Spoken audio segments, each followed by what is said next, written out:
성령 강림절후 9번째 주일입니다.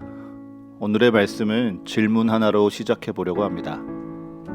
여러분은 약속을 취소하는 친구에 대해 혹은 일을 함께 할 때 약속을 어기는 상대에 대하여 몇 번까지 용서하고 이해하실 수 있습니까?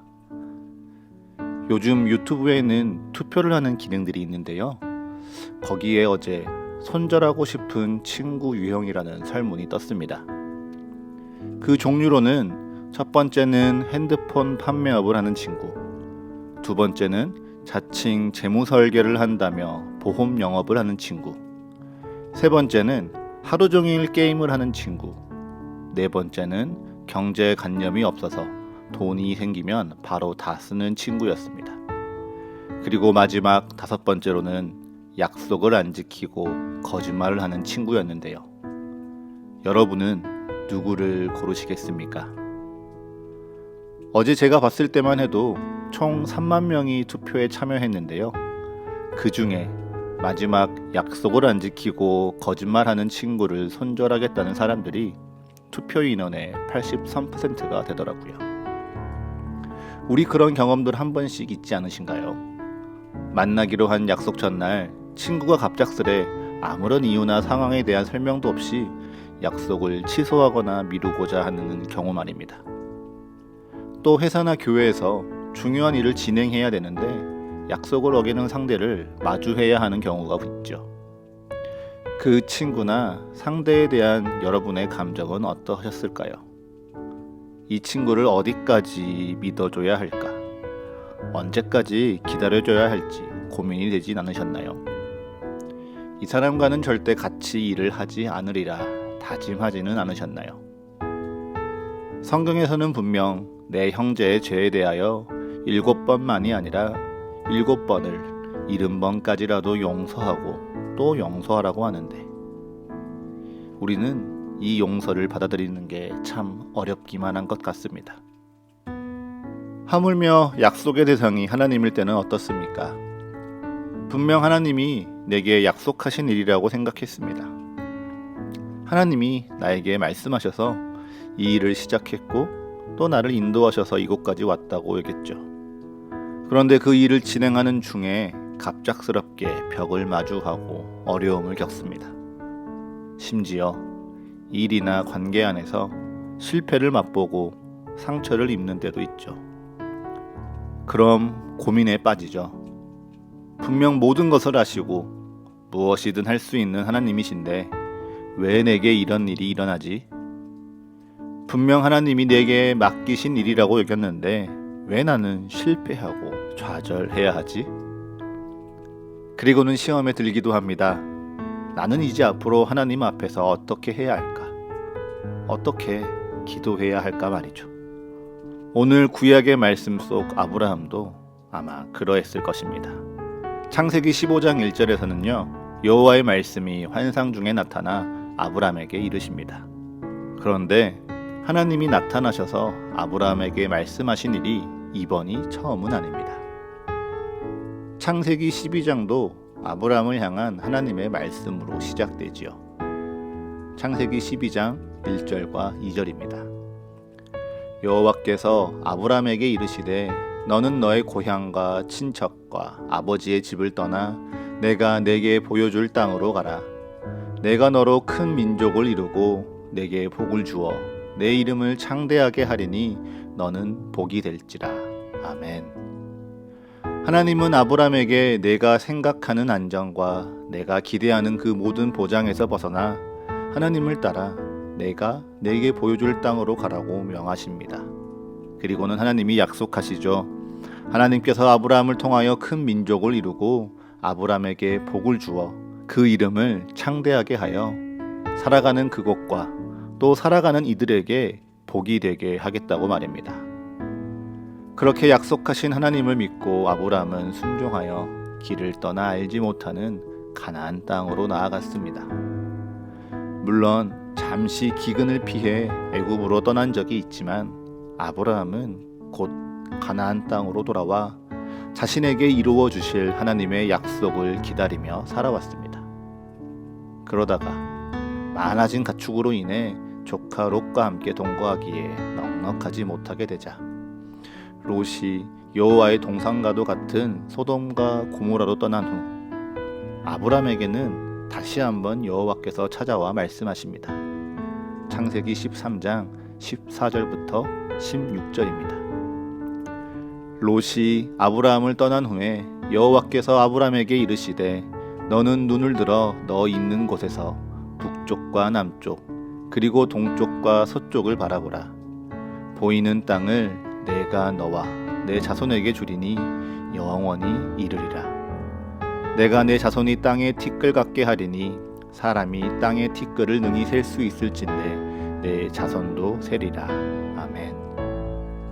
조카 롯에게 땅을 먼저 선택하게 한 후 아브라함에게 상실감이 있었던 듯합니다. 아브라함에게도 요단의 동쪽 땅이 지금 자신이 거하고 있는 이 땅에 비해 훨씬 좋아 보였을 수도 있죠. 그래서 하나님은 아브라함에게 눈을 들어 너 있는 곳에서 북쪽과 남쪽 그리고 동쪽과 서쪽을 바라보라. 보이는 땅을 내가 내게 다 주리라 약속하십니다. 또 땅만이 아니라 자녀와 자손에 대해서도 너의 자손을 땅의 티끌을 셀 수 없는 것처럼 셀 수 없이 많아지게 하리라 약속하시죠.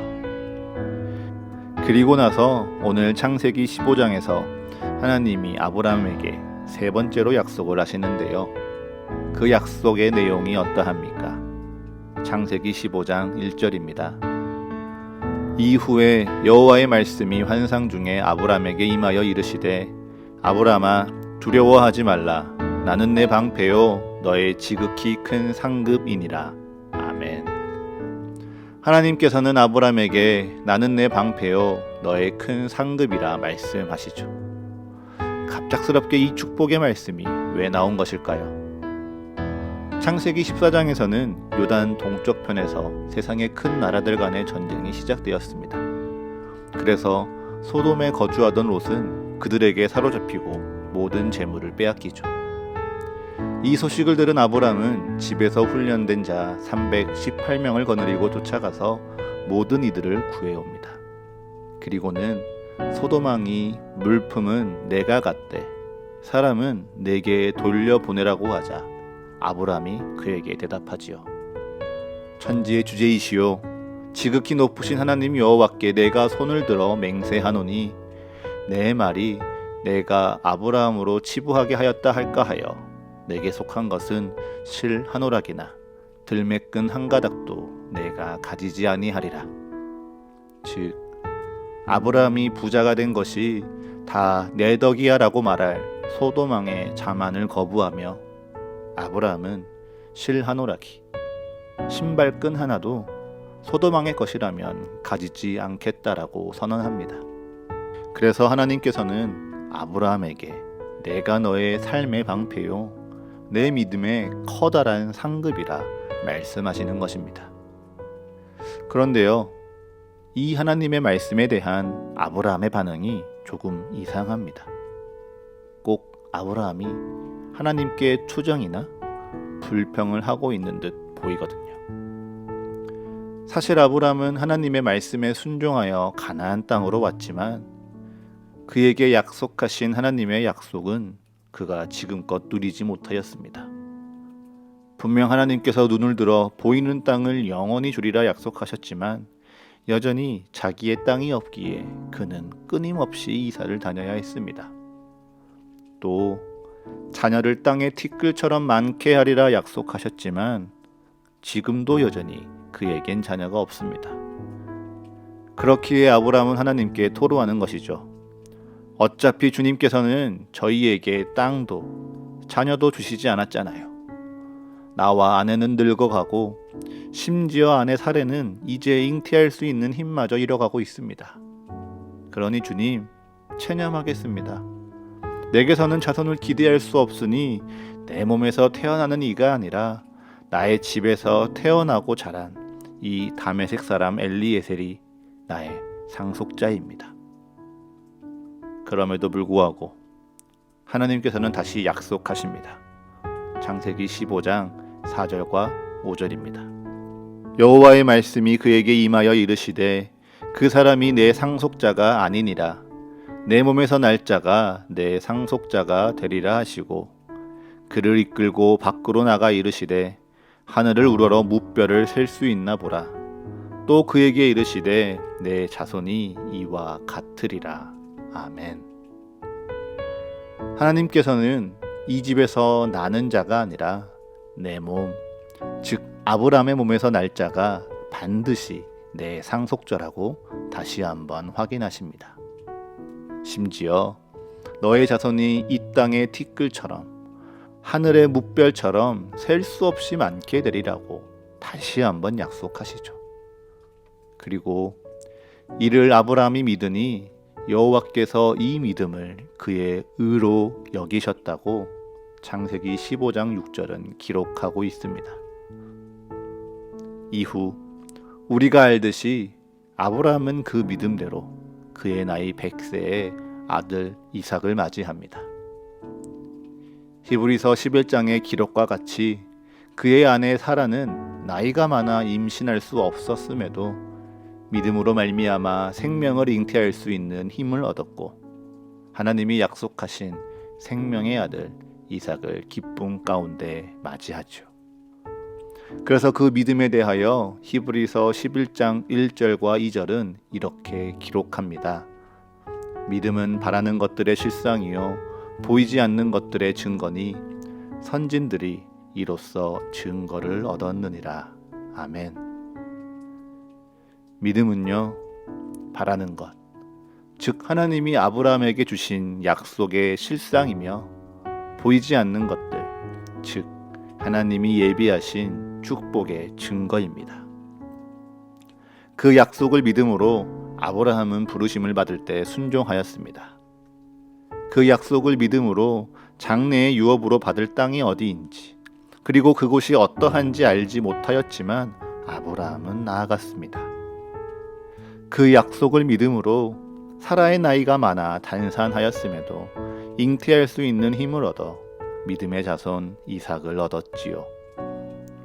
그래서 우리 또한 그 아브라함의 믿음을 따르고 아브라함의 믿음을 본받는다면 나의 믿음이 지금 당장 내 눈앞에 보이지 않고 늘 번번이 실패하고 좌절하지만 내 삶에 이루어질 하나님의 축복과 영광을 기대하고 믿으면 그 믿음이 정말 바라는 것들의 실상이요 보이지 않는 것들의 증거가 되어 믿는 대로 이루어지리라고 생각하십니까? 자, 우리 여기서 하나님께서 아브라함에게 하신 약속을 다시 한번 살펴보실까요? 하나님께서는 아브라함에게 무엇을 약속하셨습니까? 크게 두 가지로 땅과 자손에 대한 약속입니다. 그런데 하나님께서 창세기 13장에 약속하신 대로 눈에 보이는 대로 눈길이 닿는 동서남북의 그 모든 땅이 정말 다 아브라함의 것이 되었을까요? 아닙니다. 아브라함은요, 사라 생전에 자기가 가질 수 있는 땅이라곤 아브라함 자신과 그의 아내 사라가 장사 지낼 마므레 앞 막벨라에 있는 밭과 거기에 딸린 굴이 전부였습니다. 또 하나님께서 약속하고 또 약속하신 그의 자손은 어떠합니까? 하나님은 분명 아브라함의 자손이 땅의 티끌과 그리고 하늘의 무별과 같이 많게 되리라 약속하셨지만 그 약속은 아브라함의 살아 생전에 이루어지지 않았습니다. 그렇게 따지고 보니 하나님께서 아브라함에게 약속하신 일들은 사실 아브라함의 삶 속에 하나도 이루어지지 않았습니다. 하지만 그럼에도 불구하고 아브라함은 하나님을 믿었습니다. 그리고 하나님은 그것을 의로 여기셨지요. 그렇다면 아브라함은 무엇을 믿었습니까? 아브라함은 하나님의 약속을 믿었습니다. 아브라함으로 말미암아 큰 민족을 이루고 아브라함에게 복을 주어 그 이름을 창대하게 하며 아브라함으로 말미암아 복의 근원이 되어 이 땅의 모든 족속이 함께 복을 얻을 것이라는 하나님의 놀라운 계획을 믿었습니다. 다만 그 약속이 아브라함 자신의 살아생전에 이루어져서 자신이 누리고 자신이 경험해야만 이루어지는 것이 아니라 그의 믿음을 시작으로 이 땅 가운데 하나님의 놀라운 은혜의 역사로 반드시 이루어지리라는 것을 믿은 것입니다. 그래서 갈라디아서 3장 6절과 7절은 이렇게 이야기합니다. 아브라함이 하나님을 믿음에 그것을 그에게 의로 정하셨다 함과 같으니라. 그런즉 믿음으로 말미암은 자들은 아브라함의 자손인 줄 알지어다.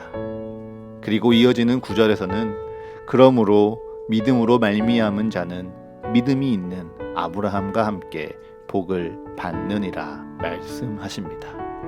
아멘. 그렇기에 아브라함의 자손은요, 단순히 이삭과 야곱 그리고 이후의 12지파로 이어지는 이스라엘의 혈통만을 가리키는 것이 아닙니다.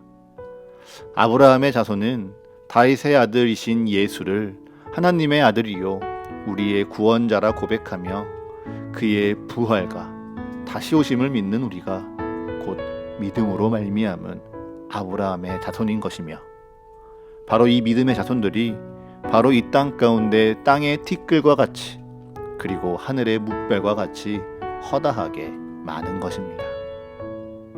내 자손을 통하여 영영이 소유하리라 약속하신 그 땅 또한 아브라함이 살아생전에 지금 가질 수 있는 땅이 몇 평이냐, 여리거나 다윗성처럼 크고 견고한 성이냐, 아니면 소돔과 같이 드넓은 평지로 곡식이 자라나기에 알맞느냐, 이런 것이 중요한 것이 아니라 믿음으로 말미암은 아브라함의 자손들이 이 땅을 그 믿음 안에서 살아갈 때 하나님의 나라가 이 땅 가운데 이루어질 것이며, 또한 그 땅이 넓고도 광대하다 말씀하시는 것입니다.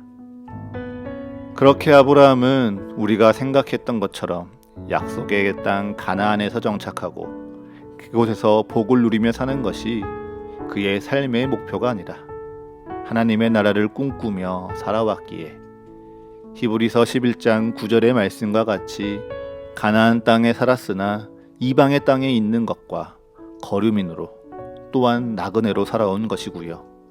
그들이 진정 돌아갈 본향 하나님의 나라를 꿈꾸고 사모하며 이 땅에서 살아낸 것입니다. 그것이 바로 나를 넘어서 하나님을 꿈꾸는 믿음 가운데 사는 이의 삶이었던 것이죠.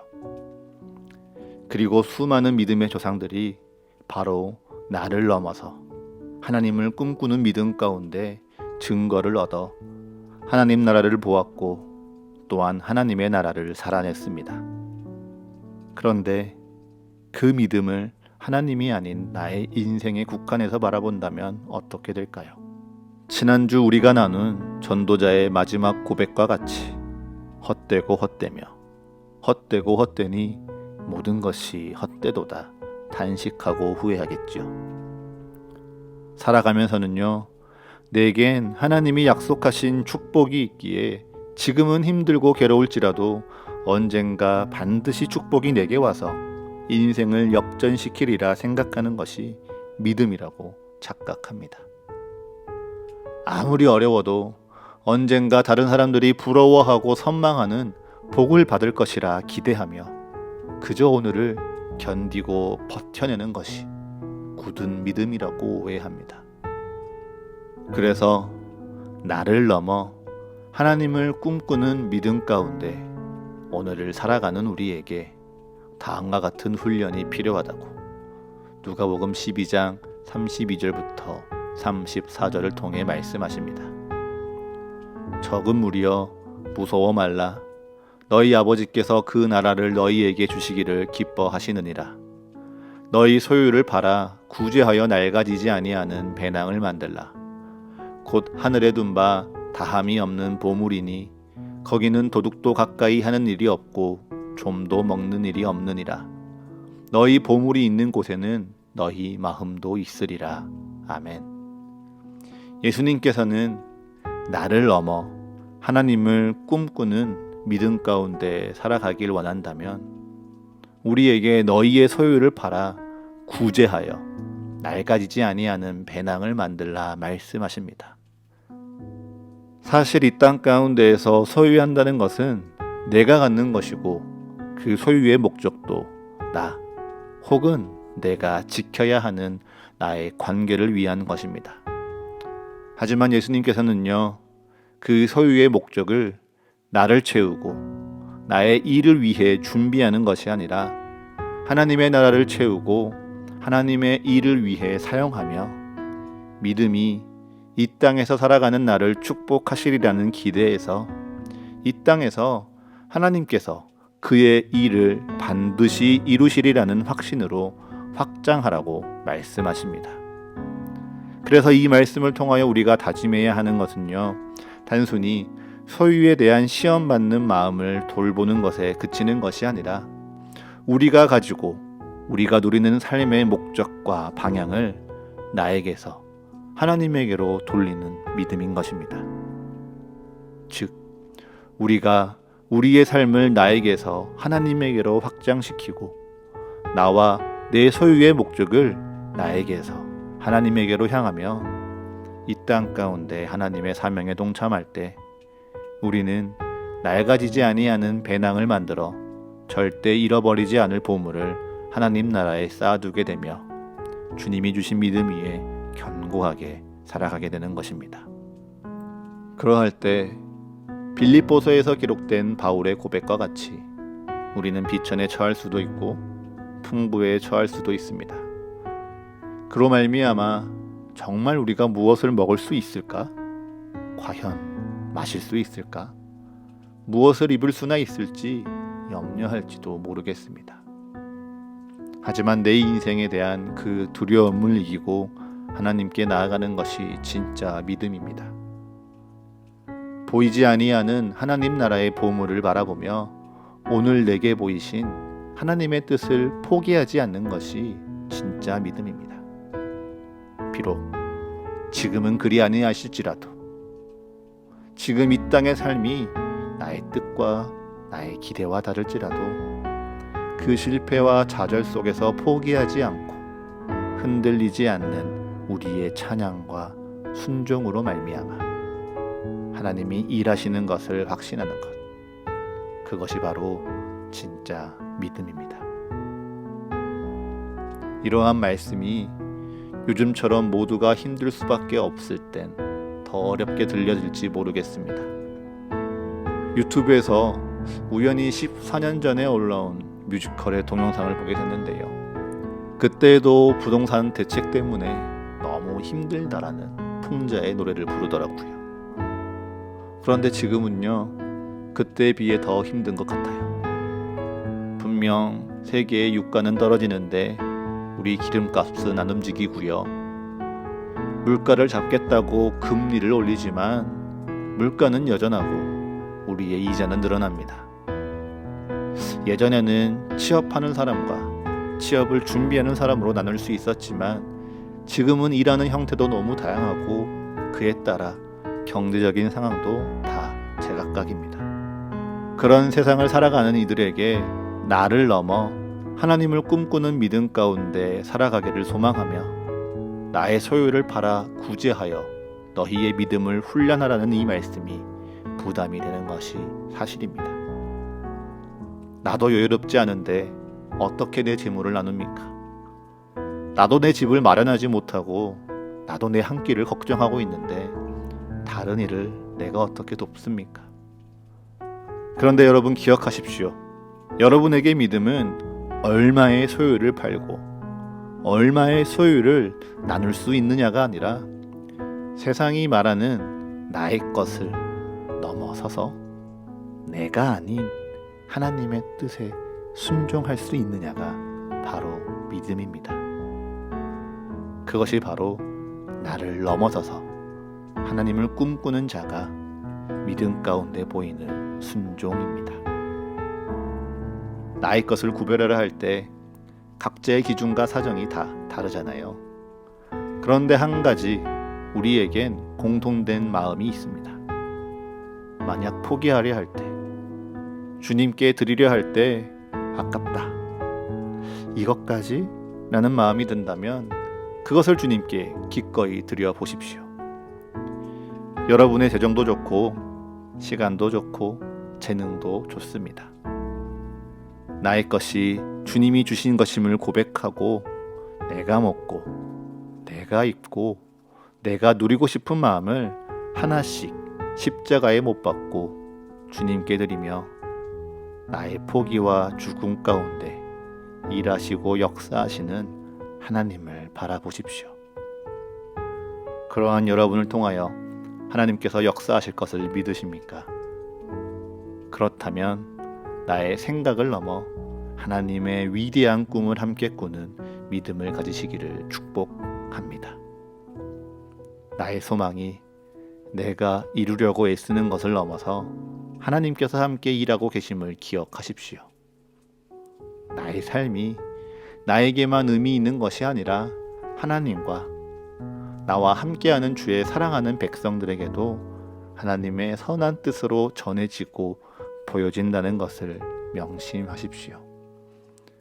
그래서 내 삶이 나의 기대와 계획과 다를지라도 하나님이 함께 하시고 역사하심을 믿으며 최선을 다해 사는 모습 가운데 내 삶의 자리에서 예배하십시오. 그것이 바로 오늘 여러분에게 나를 넘어 하나님을 꿈꾸고 소망하게 하는 믿음입니다. 이 땅에서 나의 삶에 하나님을 가두고 제한하지 마시고요. 내 믿음의 영역을 하나님에게 이르기까지 확장시켜 나가십시오. 그 믿음으로 말미암아 여러분의 삶 속에 하나님이 주시는 더욱 선한 것들을 발견하고 기뻐하는 이 한 주가 되시기를 축복합니다.